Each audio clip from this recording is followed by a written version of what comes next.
Bom dia, turma 1001, tudo bem?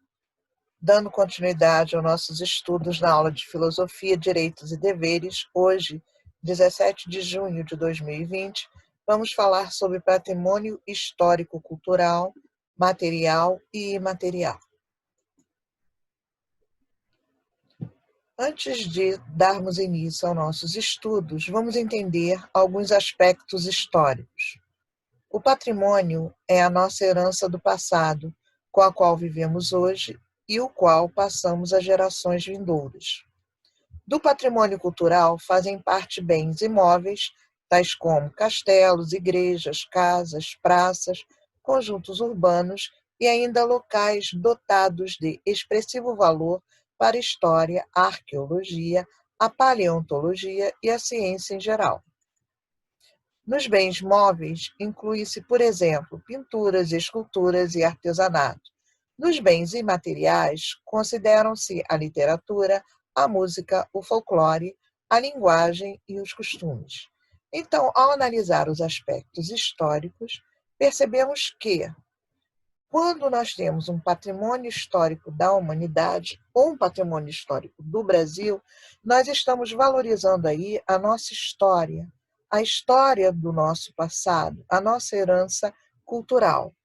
E essa herança, ela vai ser dividida em bens imóveis, que são as construções que duram muito, os bens imóveis, que são as criações como pinturas, esculturas e artesanato, e os bens imateriais.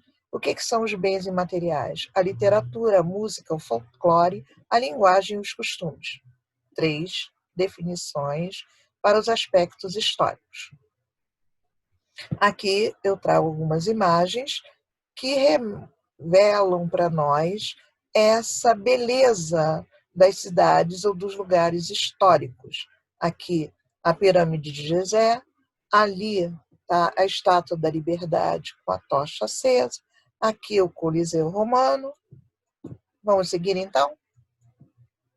Patrimônio histórico pode ser definido como um bem material, natural ou imóvel, que possui significado e importância artística, cultural, religiosa, documental ou estética para a sociedade.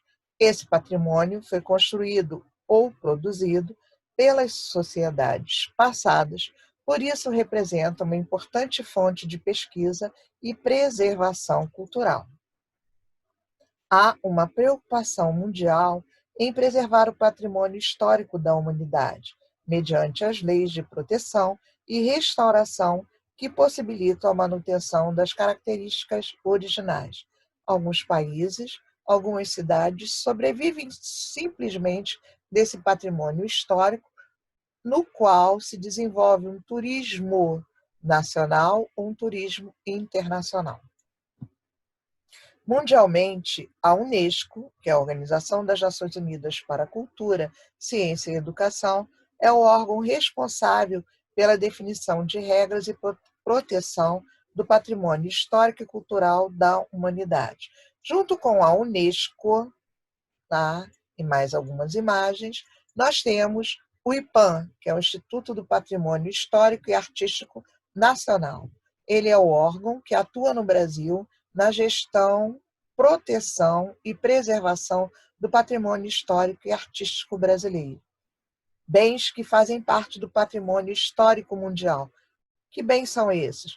As pirâmides de Gizé, Machu Picchu, no Peru, a Cidade Perdida, a Estátua da Liberdade nos Estados Unidos, que foi presenteada aos americanos após a sua guerra de independência, a Muralha da China, que foi construída para proteger a China contra a invasão dos estrangeiros, a Torre de Pisa, na Itália, que é a torre inclinada, mas nunca cai, o Coliseu de Roma, na Itália, lá da antiguidade, onde eram feitas grandes competições, o Palácio de Versalhes, na França, símbolo da ostentação e da riqueza da dinastia dos Luíses, a Torre Eiffel, na França, que marcou a fase da segunda Revolução Industrial, a Revolução do Aço, a junção do carvão e do átomo, que deu origem ao aço, que construiu uma das torres mais sólidas daquela época. A França ganhou com essa torre e o mundo ganhou com a Revolução Industrial e com a indústria química. A Acrópole de Atenas, na Grécia, mais um lugar de grande poder e marca histórica. Patrimônios históricos do Brasil. Cidades históricas como Ouro Preto, tá? A cidade histórica de Olinda, em Pernambuco, o Pelourinho, na Bahia, a Estação da Luz, em São Paulo, as ruínas de São Miguel das Missões, lá no Rio Grande do Sul, o Cristo Redentor, aqui no Rio de Janeiro, e o conjunto urbanístico de Brasília, que seria a Praça dos Três Poderes, né? Patrimônio material. O patrimônio material é protegido pelo IPAM, com base em legislação específica e composto por um conjunto de bens culturais classificados, segundo sua natureza, nos 4 livros do tombo, que são o arqueológico, o paisagístico e etnográfico, o histórico, belas artes e artes aplicadas. Eles estão divididos em bens imóveis, como os núcleos urbanos, sítios arqueológicos e paisagísticos, e bens individuais e móveis, como coleções arqueológicas. Acervos museológicos, documentais, bibliográficos, arquivísticos, videográficos, fotográficos e cinematográficos. São alguns desses exemplos. Aqui eu trouxe o Cristo Redentor de braços abertos sobre a cidade do Rio de Janeiro. Patrimônio imaterial. A Unesco define como patrimônio cultural imaterial as práticas, representações, expressões, conhecimentos e técnicas, junto com os instrumentos, objetos, artefatos e lugares culturais que lhes são associados, que as comunidades ou grupos e, em alguns casos, os indivíduos reconhecem como parte integrante de seu patrimônio cultural. O patrimônio imaterial, ele é transmitido de geração em geração e constantemente recriado pelas comunidades e grupos em função de seu ambiente, de sua interação com a natureza e de sua história, gerando um sentimento de identidade e continuidade, contribuindo desse modo para promover o respeito à diversidade cultural e à criatividade humana. Eu trago para vocês agora um link com músicas que marcam esse patrimônio imaterial. Lembrando que nós estamos no mês de junho, junho e julho são as festas juninas ou julianas, e nessas festas nós trazemos esse patrimônio cultural através das quadrilhas, das danças que fazem parte do nosso folclore. Patrimônio histórico mundial. Machu Picchu é o modelo, é o exemplo que eu trago para vocês. É uma obra humana, localizada numa região de mais de 2.400 metros de altitude, onde, nesse vale, foi construído numa das cidades mais procuradas pela humanidade, construída no século XV e só descoberta no século XIX, onde nós tivemos acesso. 30% da cidade é de construção original, 70% ela foi reconstruída pelo homem, mas a gente consegue perceber a diferença do que foi reconstruído pelo homem e o que ainda é original a partir do momento que a gente olhar as pedras, o encaixe, o espaço entre as rochas. Patrimônios históricos nacionais. Eu trouxe 2 exemplos para vocês. O primeiro, a cidade histórica de Ouro Preto, que além de ser a primeira cidade brasileira a ser declarada pela Organização das Nações Unidas para a Educação e Ciência e a Cultura como patrimônio histórico e cultural da humanidade, ela também possui, uma grande parte do seu território, com fluxo turístico focado na arquitetura, na sua importância histórica, mas também no ecossistema ao seu entorno, com cachoeiras, trilhas, e uma enorme área de mata nativa.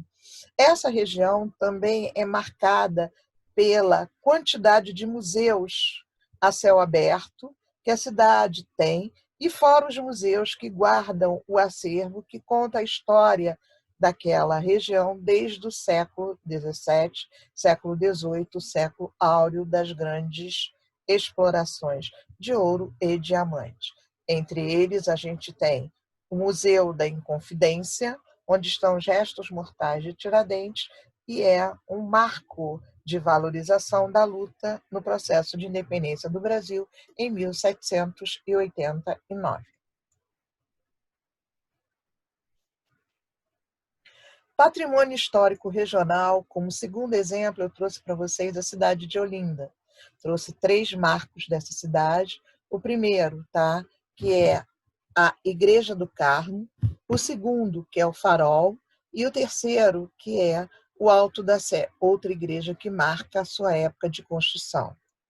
Olinda, a cidade dos grandes canaviais, dos grandes senhores de engenho e também dos bonecos gigantes, que fazem uma sátira aos grandes momentos históricos no Carnaval de Olinda. Olinda, uma cidade que foi eleita como a primeira capital da cultura por um órgão brasileiro, CBC, Capital Brasileira da Cultura, com apoio do Ministério da Cultura e do Turismo, e ali essa cidade tem o seu grande esplendor apoiado pela Unesco no Carnaval, onde, ao som do frevo e do maracatu e de outros ritmos, tá, originais de Pernambuco, os seus bonecos gigantes desfilam com centenas de foliões atrás, em blocos cuja temática varia entre a orquestra de frevo e o grupo de maracatu. Com isso, terminamos a nossa aula.